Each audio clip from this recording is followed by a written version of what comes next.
Your Preaim sucks in Valorant.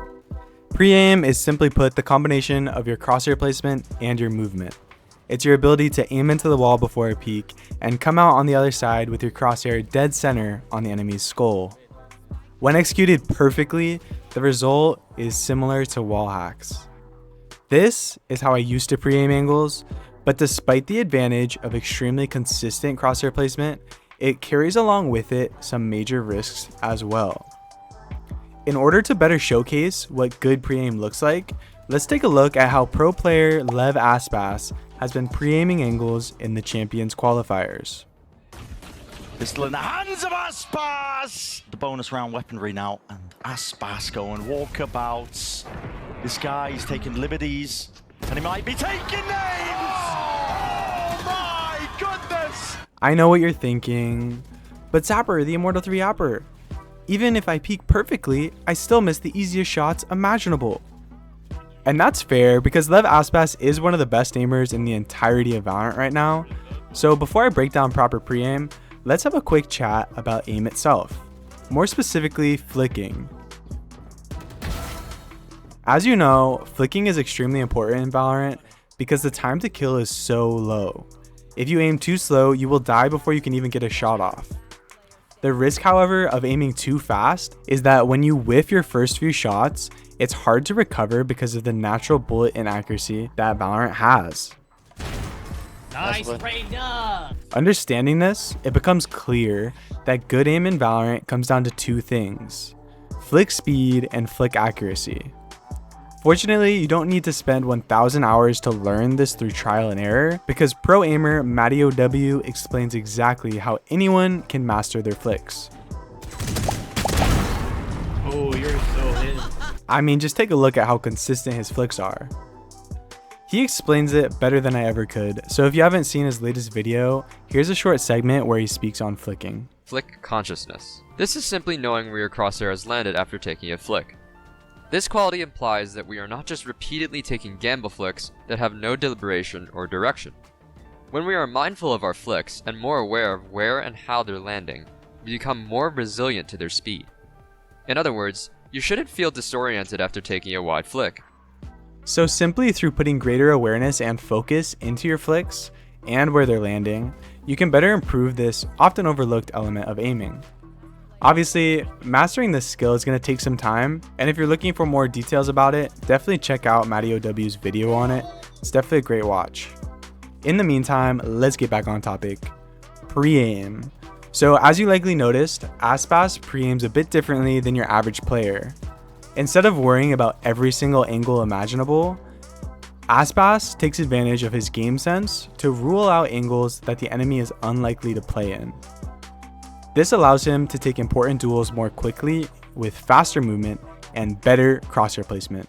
Pistol, and he might be taking names! The main disadvantage of this pre-aim style is peeking out too wide and exposing yourself to too many enemies that you're not even expecting.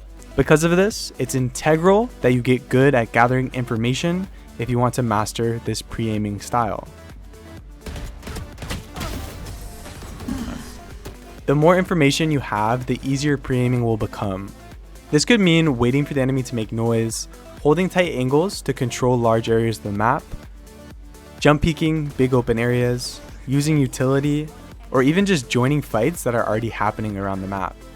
The last one is basically what we call trading your team, and the reason why trades are theoretically easy is that pre-aiming gets a lot easier when you know the exact location of the enemy.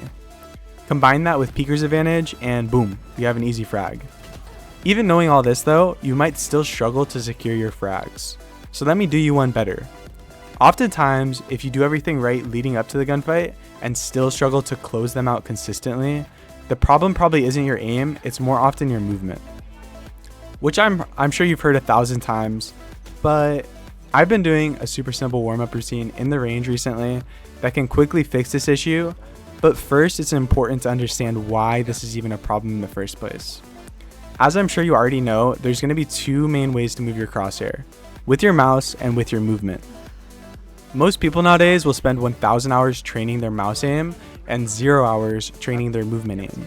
This is really bad because you quite frankly can't play any FPS game without moving, And so if your mouse aim is super consistent without practicing your movement aim at all, you're going to be left with aiming inconsistency that you haven't even considered. The result of this is a plateau to mechanics that can't be broken without first training movement. However, if you haven't even considered that this might be a problem, obviously there's no way to fix it. But now you know, so let's fix it. Just like aim trainers isolate mouse aim, we want to isolate our movement aim. Simply turn on practice spots in the range and strafe back and forth with A and D.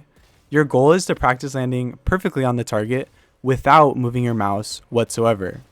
Simply click once you land on target.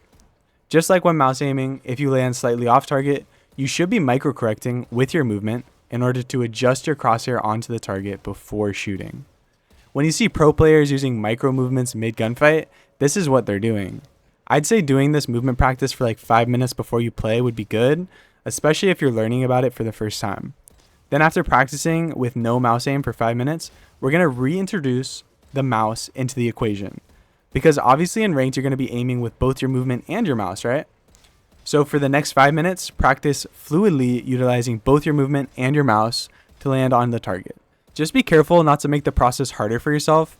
This means that if your movement is already going to land you on target, make sure you're not also adjusting your mouse at the same time. This is going to result in an overflick, which we do not want, and the same can be said for underflicks as well. The big picture is that movement can be used to make aiming easier when it is used in parallel with mouse aiming. But if used incorrectly, it can also make aiming harder for you. Because of this, I'd say training movement is just as important as training raw mouse aim, because without mastering both, you're quite frankly just shooting yourself in the foot. And then one other thing a lot of pros are doing right now is warming up in deathmatch with only a Guardian. This helps a lot with first bullet accuracy, which we all know is super important, but it also helps stop the bad habit of crouch spraying. Here's what it all looks like in ranked when you put it all together.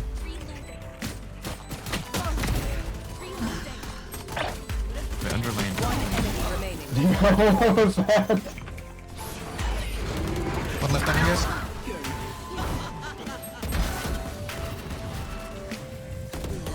One enemy remaining. Bend. Turret. Down. Nice. Who's swinging? One danger. Sova. Spike planted. Danger. One enemy remaining. Last one planted.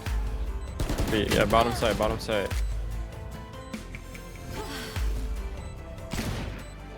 side. You guys have slow. Nice. Wow, we.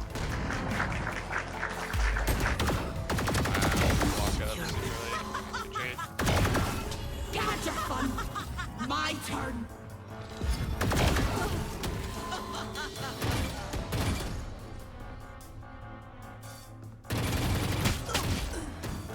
Looking, man. No peeking.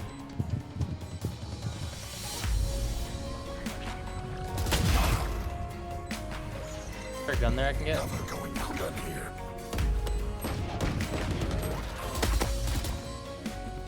Reese looking, man. That's it. Dropped in a scope. Blocking sight. One enemy remaining. Waterfall. Last player standing. Ceiling. Nice. Holy